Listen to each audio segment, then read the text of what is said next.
You wrote a book a couple of years ago that has your message on winning. What is this message about? That winning is good, that only winning companies can give back. Winning employees create great lives for themselves, fulfill themselves and their families or their friends. Winning is just good. There was a time around the turn of the century with the scandals in America and everything that winning had turned bad. It had a bad smell to it. So we wanted to write this book explaining why winning is good. Well, I have a philosophy of really built on 4 pillars. You define a mission. Where are you going to go? And then you put together a set of behaviors for your employees. So mission and values, or mission and behaviors, defines where you're going to go and how you're going to get there. The how and the why.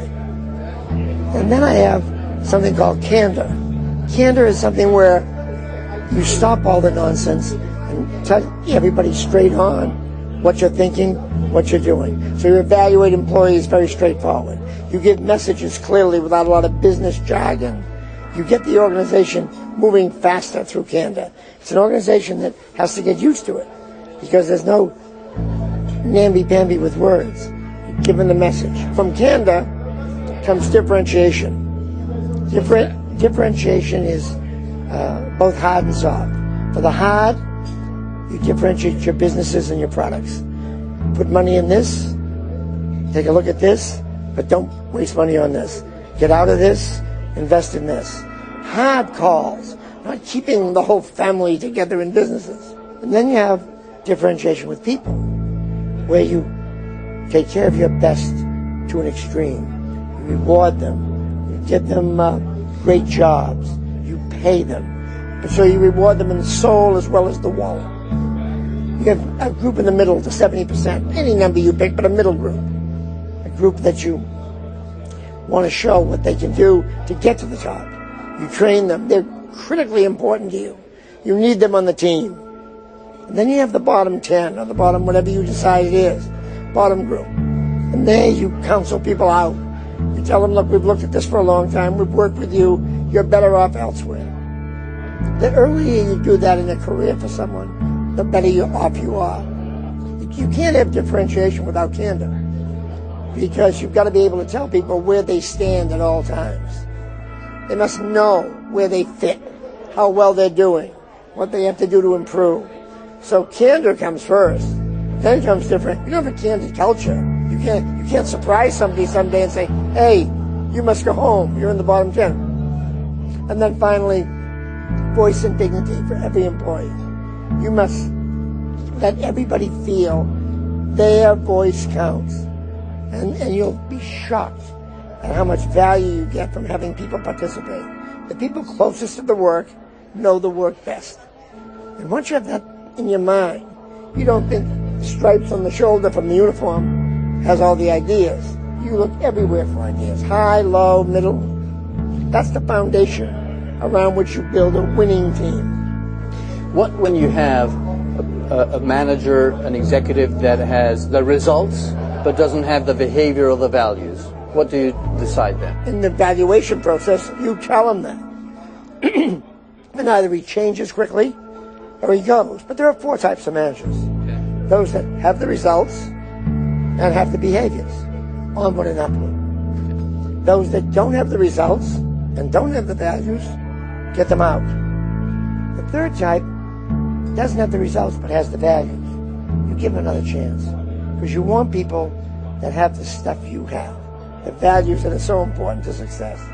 And then finally, and you give them another chance. You give them 2 chances maybe. Change the environment for them. The 4th one was the one you brought up, the most difficult one in business. Everybody says, I hate to give up this person. They're doing so well. They're giving me the numbers. Let's give them another 3 months.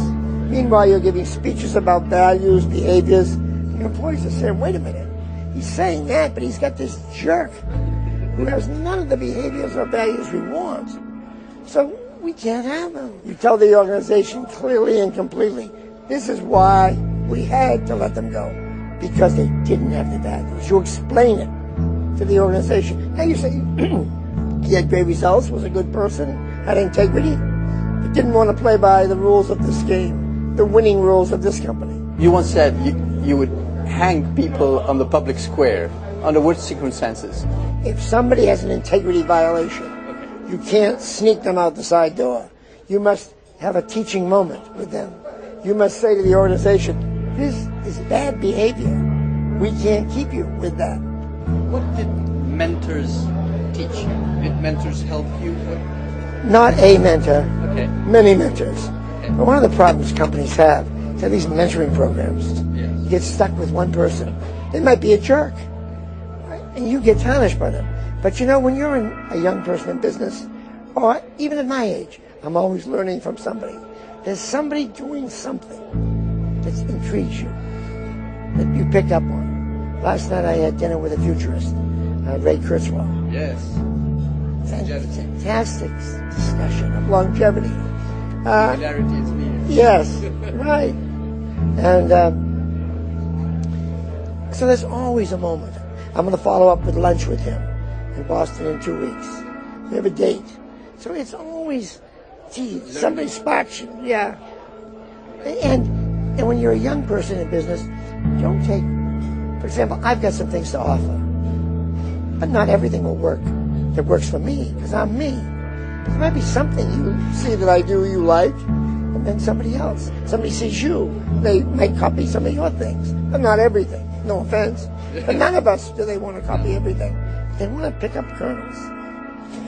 I think one of the most tough things when you're a leader and you build huge teams is to delegate and not try to do things directly yourself. You once said you spend, what, 70, 80% of your time managing people instead of doing yourself directly. And transferring learning, yeah. I mean, how the hell could I? Why would I be picking the color of an appliance? Why would I be designing a comedy show? What skill do I bring? A jet engine. Because I wouldn't know one other than looking out the window of a plane. So you cannot meddle. One of the problems the automotive industry has a lot is that people come up through the industry. So they've worked on fenders, then they work on bumpers, or they work on dashboards. They know every element, so they're back telling people how they used to do it. What was your unique skill that made you so successful? I love to see others succeed. There's nothing I enjoy more than seeing people grow and achieve and dream and reach it. Like, I get such a kick out of all the successful CEOs we have out there. It's a thrill to me. I think it's great. It's what leaders should do. Create more leaders. That's the most important thing you do, I think. It's also the most fun. Well, thank you very much, Jack, for being with us. We'll have another opportunity to continue talking. And Ronald, it's always great talking to you. Thank you.